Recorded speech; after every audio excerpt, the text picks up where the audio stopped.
साल था 1952। अमेरिका और सोवियत यूनियन के बीच कोल्ड वॉर अपने चरम पर थी। अमेरिका ने तो साल 1945 में जापान के हिरोशिमा और नागासाकी में न्यूक्लियर बम गिराकर अपनी ताकत का परचम लहरा दिया था, लेकिन सोवियत यूनियन, जिसने 3 साल पहले 1949 में ही न्यूक्लियर टेस्टिंग पूरी की थी, उसके तानाशाह जोसेफ स्टालिन के हाथों में खुजली हो रही थी कि वो अमेरिका पर परमाणु बम गिराकर अपनी ताकत की नुमाइश करें। लेकिन तभी यूनाइटेड स्टेट्स एयरफोर्स एक ऐसे खतरनाक बॉम्बर को अपनी फ्लीट में शामिल करती है जो इस कोल्ड वॉर का रुख ही बदल देता है।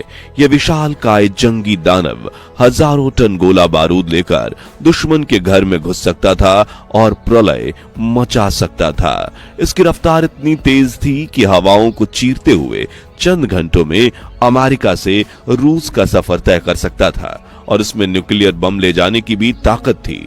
यानी इकलौता बॉम्बर पूरे रूस को तबाह करने की ताकत रखता था। ऐसे में स्टालिन ने इस कोल्ड वॉर में हिंसा भड़काने की अपनी सोच को वहीं दबा दिया था, और दोनों देशों के बीच ये शीत युद्ध साल 1991 तक चलता रहा, जिसमें सबसे बड़ी भूमिका निभाई B-52 स्ट्रेटोफोर्ट्रेस बॉम्बर ने, जो पिछले 73 सालों से अभी फ्लाइंग कंडीशन में है। और अब इस बॉम्बर में ऐसे अपग्रेड किए जाने हैं जो इसे अगले 1 दशक तक दुनिया का सबसे ताकतवर बॉम्बर एयरक्राफ्ट बनाए रखेंगे। तो क्यों अमेरिका का B-52 बॉम्बर इतना खास है? क्या इससे भारत और रूस को खतरा है? और क्या भारतीय वायुसेना के पास कोई हेवी बॉम्बर्स की फ्लीट है?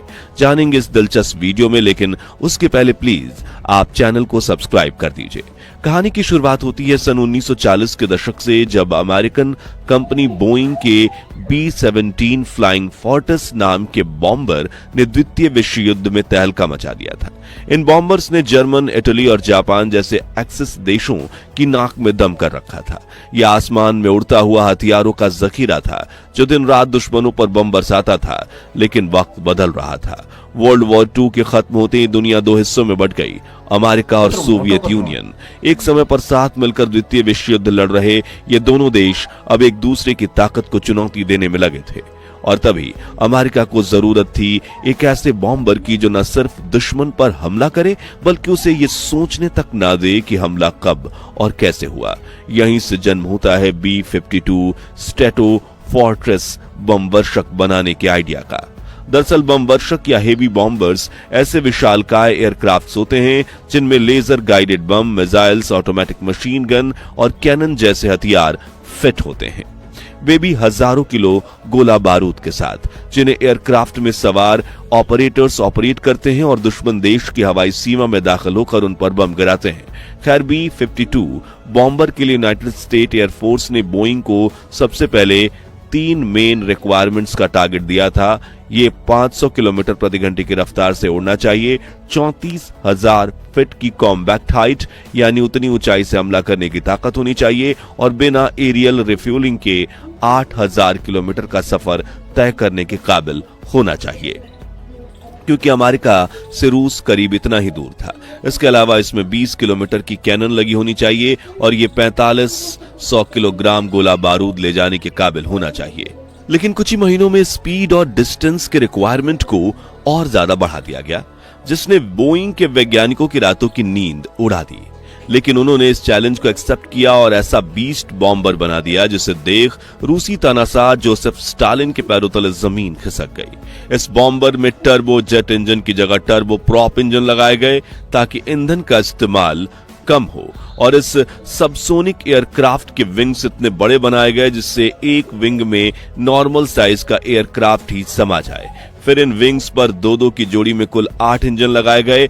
इस बॉम्बर को एक खास तरह के मटेरियल से बनाया गया और इसके ऊपर सिल्वर रंग लगाया गया। और फिर आया अप्रैल 1952 जब अमेरिकी वायुसेना ने इस हैवी बॉम्बर को दुनिया के सामने पेश किया और इसने अपनी पहली उड़ान भरी। तब विशालकाय इंजीनियरिंग के नमूने को देखकर पूरी दुनिया दंग रह गई। जी हां, इसने अपनी पहली ही उड़ान में 850 किलोमीटर की रफ्तार पकड़ ली, जिसके बाद साल 1957 में अमेरिका ने इसे ऑपरेशन पावर फ्लाइट परफॉर्मर किया, जिसमें इस बॉम्बर ने 45 घंटे तक बिना रुके दुनिया के चक्कर लगाए और अपनी टेक ऑफ साइट पर ही वापस आकर लैंडिंग की। इसी से इस बॉम्बर की ताकत का अंदाजा लग चुका था और ये कोल्ड वॉर की साइलेंट हीरो बन गई। कुछ अपग्रेड्स के बाद इसकी स्पीड करीब 1000 किलोमीटर प्रति घंटा और रेंज 14,000 किलोमीटर तक पहुंच गई। यानी अमेरिका से उड़ो, रूस के दिल तक जाओ, बम गिराओ और वापस आ जाओ बिना दोबारा फ्यूल भरे। इसलिए B-52 बॉम्बर को कोल्ड वॉर में अमेरिका की शील्ड भी कहा जाता है। आगे चलकर B-52 ने अपने क्रूर शक्ति का असली नुमाइना वियतनाम युद्ध में दिखाया।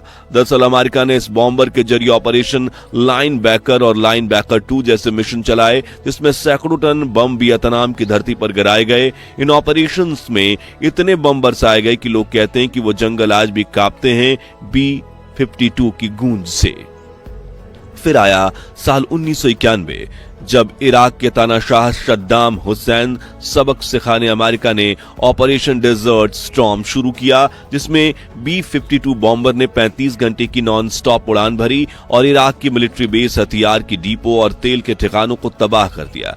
कहा जाता है कि B-52 की उस गरज से ही सद्दाम का मनोबल चकनाचूर हो गया था। अफगानिस्तान और 9/11 9/11 के बाद के महायुद्धों में भी B-52 बॉम्बर ही अमेरिका की पहली पसंद रहा। ऊंचाई से सटीक निशाना लगाना, सैकड़ों बम एक साथ गिराने की ताकत रखना और रडार से छुपने की काबिलियत ने इसे 21वीं सदी में भी नंबर 1 सुपर बॉम्बर की पोजीशन पर बनाए रखा। इसने पिछले 73 सालों में कई वर्ल्ड रिकॉर्ड बनाए, जैसे कि ओकिनावा जापान के कैडिना एयरबेस से स्पेन के टोरहान एयरबेस तक की उड़ान। इस सफर में B-52 ने 20,000 किलोमीटर का डिस्टेंस कवर किया, वो भी बिना एरियल फ्यूलिंग के। यानी अब ये एयरक्राफ्ट अमेरिका से उड़ान भरकर दुनिया के किसी भी देश में हमला करने के काबिल हो चुका था। वहीं इसकी बाकी खूबियों की बात करें तो B-52 बॉम्बर सालों से अपग्रेड होते हुए आज सुपरसोनिक स्पीड यानी 1200 किलोमीटर की रफ्तार से उड़ान भर सकता है, 32,000 किलोग्राम गोला बारूद और न्यूक्लियर मिसाइल्स कैरी कर सकता है और 14,200 किलोमीटर की कॉम्बैक्ट रेंज के साथ घंटों तक हवा में रह सकता है। इसलिए पहली उड़ान के 73 साल बाद आज भी इसे आसमान का बादशाह कहा जाता है, जिसे एक बार फिर अपग्रेड स्टेज में डाल दिया गया है, जिसमें इस एयरक्राफ्ट में smart bombs, cruise missiles, artificial intelligence system और न्यूक्लियर पावर के साथ हाइपरसोनिक मिसाइल्स लगाई गई हैं, जिसके बाद ये अगले 27 सालों तक और भी आसमान में राज करेगा। दोस्तों, B-52 के अलावा अमेरिका के पास द बोन के नाम से जाने जाने वाला B-1B लांसर बॉम्बर भी है, जो अपने पंखों को उड़ान के हिसाब से बदल सकता है, कम ऊंचाई पर अंदर की ओर और ज्यादा ऊंचाई पर बाहर की ओर, जिसकी बदौलत 1500 किलोमीटर प्रति घंटे की रफ्तार ये पकड़ सकता है। वहीं दूसरे बॉम्बर का नाम है B-2 स्पिरिट स्लेथ बॉम्बर। जी हाँ, ये स्लेथ टेक्नोलॉजी से लैस अमेरिका का सबसे एडवांस बॉम्बर है, जो किसी भी देश की रडार की पकड़ में नहीं आता और ये हर बार रात में उड़ान भरता है, हमला करता है और वापस आ जाता है। इसने 1999 के कोसोवो युद्ध, 2001 में अफगान ऑपरेशन, 2011 में लीबिया अटैक में अमेरिकन एयरफोर्स के लिए काफी महत्वपूर्ण भूमिका निभाई। इसके एक यूनिट की कीमत $2 बिलियन यानी 16,000 करोड़ रुपए है और हाल ही में अमेरिका ने अपने 6th generation B-21 radar bomber को भी पेश किया। ये बॉम्बर अभी टेस्टिंग फेज में है, इसलिए जैसे ही ये पूरी तरह से ऑपरेशनल होगा, आने वाले युद्धों की परिभाषा ही बदल देगा, क्योंकि इसमें स्लेथ टेक्नोलॉजी से लेकर आर्टिफिशियल इंटेलिजेंस तक हर एडवांस फीचर है। अब सवाल उठता है कि क्या भारत के पास भी कोई ऐसा बॉम्बर है? तो इसका जवाब है नहीं। भारत के पास फिलहाल कोई डेडिकेटेड हैवी बॉम्बर नहीं है। हमारे पास सुखोई 30, मिराज 2000 और रॉफेल जैसे फाइटर जेट्स हैं जो स्ट्राइक कर सकते हैं, लेकिन B-52 जैसा दूर तक उड़ने वाला और हजारों टन बॉम्ब गिराने वाला बॉम्बर फिलहाल नहीं है। लेकिन क्या भारत के पास ऐसा बॉम्बर होना चाहिए? तो इसे लेकर डिफेंस एक्सपर्ट्स मानते हैं कि भविष्य में अगर भारत को 2 फ्रंट पर जंग लड़नी पड़ी, यानी चीन और पाकिस्तान के साथ, तो ऐसा एक स्ट्रेटेजिक बॉम्बर बहुत जरूरी हो सकता है। क्योंकि आप ही सोचिए, अगर भारत के पास भी ऐसा कोई बॉम्बर होता जो चीन की सीमा लांघकर उसकी मिलिट्री बेस को चुपचाप खत्म कर सकता, तो शायद हमारी स्ट्रेटेजिक ताकत ताकत कहीं और ज्यादा होती है ना। तो दोस्तों, क्या इंडियन एयरफोर्स को भी अपनी एयरक्राफ्ट फ्लीट में हैवी बॉम्बर्स शामिल करने चाहिए या नहीं? अपनी राय कमेंट्स में बताइए। उम्मीद है आपको ये वीडियो अच्छी लगी होगी। अगर हाँ, तो वीडियो को लाइक और शेयर करके 5000 लाइक्स जरूर करवा दीजिए और ऐसी ही रोचक वीडियोस के लिए हमारे चैनल को सब्सक्राइब करके पास वाली घंटी बजाना मत भूलिएगा। जय हिंद, वंदे मातरम।